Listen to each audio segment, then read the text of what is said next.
we're going to move to Christoffer Granfelt, co-founder and CEO of Instantcourts. And I remember we were talking just before the start of this talk, and I want you to tell us the link, the connection between activating land and space, short and long term, and having kids and families playing in a space that probably was not very well utilized. Yeah, so again, thank you for being here. And just go back a bit, just to explain what Instantcourts is. Basically, we have developed a concept and a court called Instant Padel, which is a world-unique portable paddle court.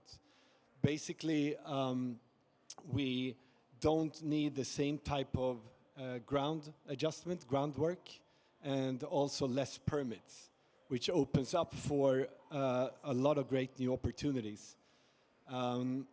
Coming from the boom in Sweden, there was a lot of venues, and we came to a point where it was really tough to get new venues at right locations. But there were still a lot of great locations to activate, but you didn't get the permits. And coming to other parts of the world like US or UK, it's a huge problem with getting the permits. People need to spend a lot of time, a lot of money, and wait years to enable the sport. What we did is that we asked ourselves one question. Does it have to be so damn complicated to build a paddle court? And that led to basically us daring to change one feature, paddle court containing glass panels that weigh 250 kilo per panel, and we changed it to polycarbonate with a panel that only now weighs 90 kilo. The playability is perfect for recreational play. We know exactly our role, not to take anything about us being the best court in the world or being for WPT, because we want to have fun, we want to onboard people, we want to introduce the game, and we want to foremost make sure that everyone gets to try out the game.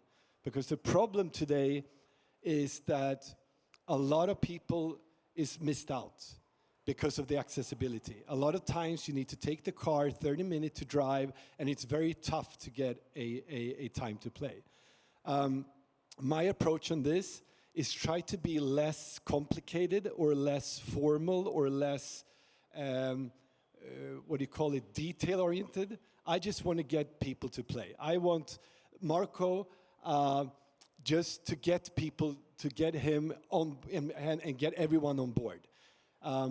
What we have done since launch 21 is 200 installs in 20 markets. We are sending our courts to Japan. They assemble it themselves.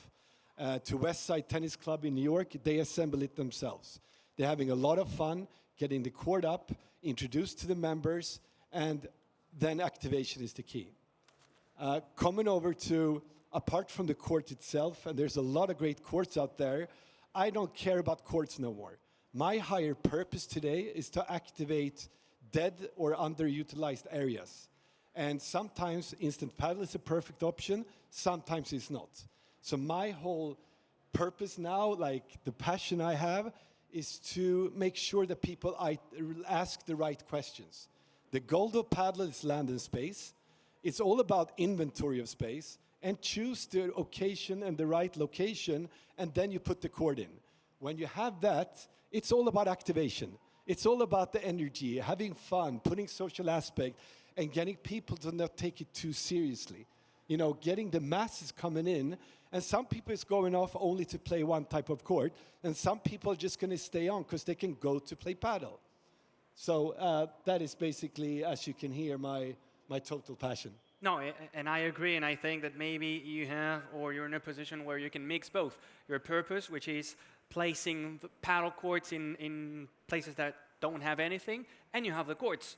But I want to go back to your courts because I'm very interested and curious to, you know, if I see a court, an instant court, do I know it's different? Does it feel different? The bounce is different? Yeah, so that's interesting and a good question. For the people that work in the industry, they will see a difference because we have some legs on the side.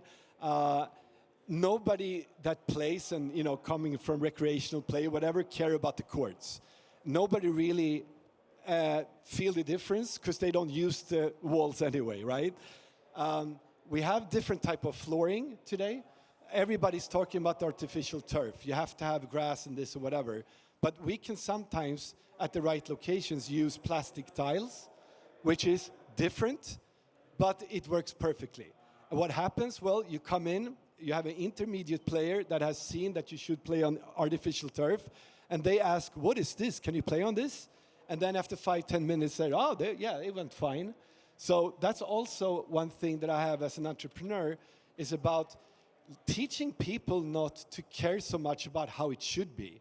You know, step on the game and have a fun doing so. Because people, and especially amateurs, can be very detail-oriented because they think that's sort of being professional. But I think it's the other way around.